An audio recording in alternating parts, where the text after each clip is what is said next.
From UFOs to psychic powers and government conspiracies, history is riddled with unexplained events. You can turn back now or learn the stuff they don't want you to know.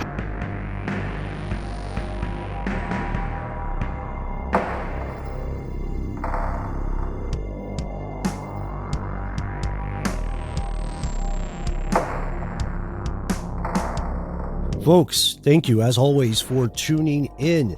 Today's episode, heads up, is going to be a bit of a bummer. So breathe deep and explore it with us. This is an important story. If you'd like to hear something a little less heavy, we totally understand. Check out our recent cryptid episodes. Particularly like to recommend the Mystery of the Thunderbird.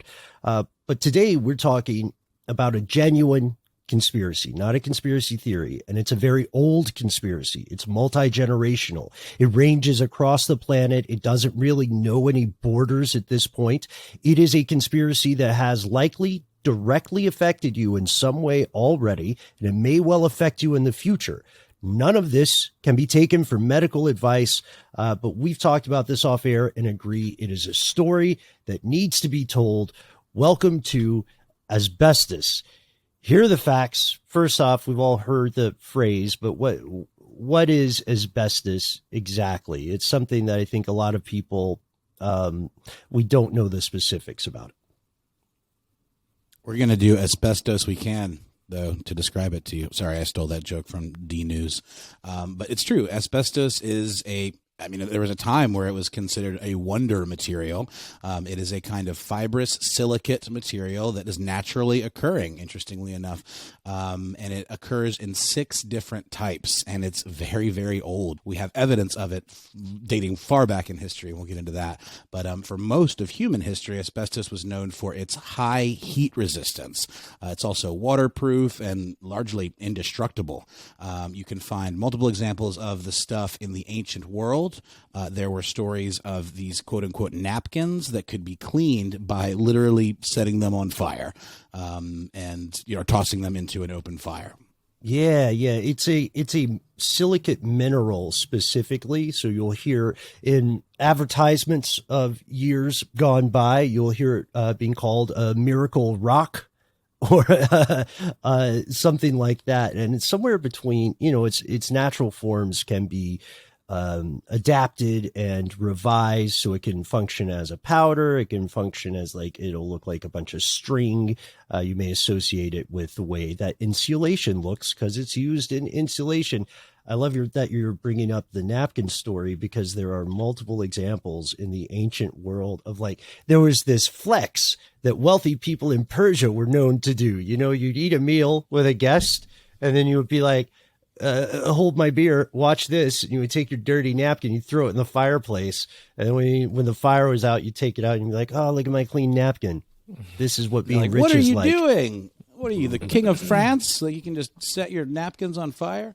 Mm-hmm. No, it's true. It's neat, too, because you can have it as a solid, and then you can apply heat to it and literally stretch it out, and it becomes this almost makes me think of Phloem or something, or one of those what is that stuff, oobleck, where it goes from one state to another depending on the conditions. Something you can almost do a little magic trick with to impress your guests. Yeah, it's similar in that way to a non-Newtonian fluid, the stuff that doesn't obey the usual rules of viscosity. You've probably had an experiment with that, or maybe your kids have had an experiment with that in school, folks. It's true. People knew about this stuff for thousands of years, and for thousands of years, everybody was basically like the excited person on an infomercial going, oh my God, I can't believe it's that easy. Now fire is no longer our enemy. Charlemagne had a tablecloth made of asbestos. Marco Polo even claims, historians believe he ran into an asbestos mine. He called it salamander, which is a way cooler name based on, the old idea of salamanders being animals that were immune to fire.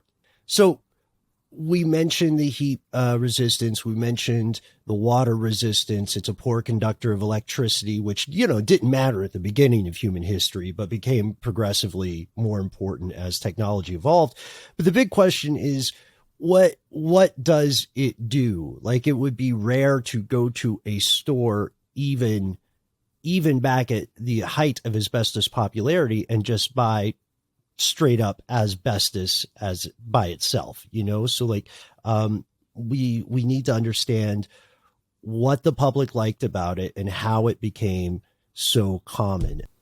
And that's the thing. I mean, asbestos was largely used as an additive to strengthen things and make them more fireproof. The large-scale asbestos industry started around the mid-19th century, and it became hugely popular. By the end of the 19th century, it was used in everything. I think I saw a stat that said there were thousands of products that had asbestos in them. Everything from concrete and bricks to cement and pipe insulation, drywall and roofing, anything that you wanted to make stronger and more resilient to the elements. And again, fireproofing, that was asbestos was your guy. Mm-hmm. And it made clear sense to do this because people generally don't like buildings on fire. And the list, actually, I cut the list down because it was in so very many things that were often invisible to the average person. You wouldn't walk into a building and automatically be able to tell something had that you were walking on concrete that had asbestos as a filler, or that asbestos had been sprayed maybe on the walls. It was able to provide all the benefits it had as a natural substance, and people were not wrong when they called it a miracle. It's not hyperbole, is what I'm saying, to say that this stuff was everywhere. Like Wizard of Oz, for example. You could call asbestos one of the supporting actors in Wizard of Oz. All that fake snow, pure asbestos. The witch's broom, also asbestos. The scarecrow's entire costume, his whole fit. If you guessed asbestos, fellow conspiracy realist, then ding ding, you are 3 for 3. Was that to help fireproof it when they set him on fire? When the witch's broom caught on fire, the scarecrow catches on fire. It was like a very low tech. Back then, they also didn't have very much safety precautions on film sets, so they were just it's fine, just spray it with asbestos and we can catch him on fire and it'll be a cool bit. Yes. And the Wizard of Oz is its own, carries with it its own bevy of conspiracy baggage. Right. From what was it? The makeup on the Tin Man was apparently had aluminum in it or something. Mm-hmm. And there's an excellent Atlas Obscura article just about the asbestos aspects that uses the Wizard of Oz's name check, but the story goes much deeper than that. And the Pink Floyd thing is true. Super cool. Yeah, it is super cool. Whether it was intentional or not, it is a thing. It is a phenomenon to behold. I highly recommend anyone that's into Pink Floyd try doing the syncing up of Dark Side of the Moon with the Wizard of Oz. You won't be sorry. Yeah. And as we're going through this, we're talking about it in a movie set. We're talking about kind of the origins of it. But at the height, this stuff was in absolutely every building constructed, at least within the United States and in many other countries. If it was built essentially from the 1950s onward, let's say until the 1970s, when it was like fully phased out as a construction or a part of construction. But we're talking about ubiquitous, everything. From the roof to the ground, there was asbestos in your stuff. I just have to say, living in a house that was built, like right now, where I am, this was built in the 1950s. So we didn't know whether or not our house was built with asbestos or lead paint or any of those things. And I guess we got some documentation, but it just said, we don't know. So wasn't there a lead paint disclosure clause that has to be in like any lease or home sale? It's like they have to disclose asbestos as well, I believe. If I'm not mistaken. Well, yes, but there is a place to sign. We're unsure if further testing needed. Fair.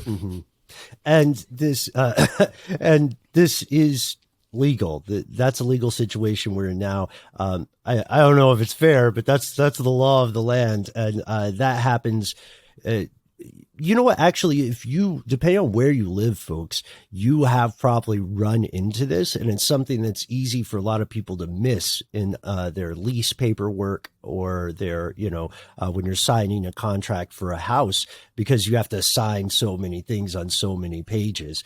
Just read the fine print carefully. By the time, like in this era, this post World War II era, 50s through the 70s, like Matt, you had just said, it got to a point where it would be highly unusual for you to walk into a large building that did not have some form of asbestos. It would be like finding a vegan restaurant in Eastern Europe. They're there, but you have to look pretty carefully. So far, it sounds like we're talking about something you would hear on a podcast version of This Old House, right? How do I restore my banister with asbestos?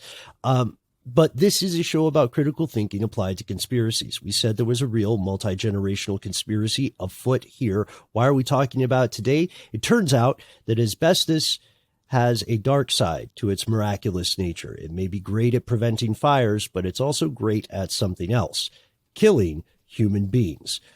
We're going to pause for a word from our sponsor, and then we're diving into the dark waters of a miracle substance.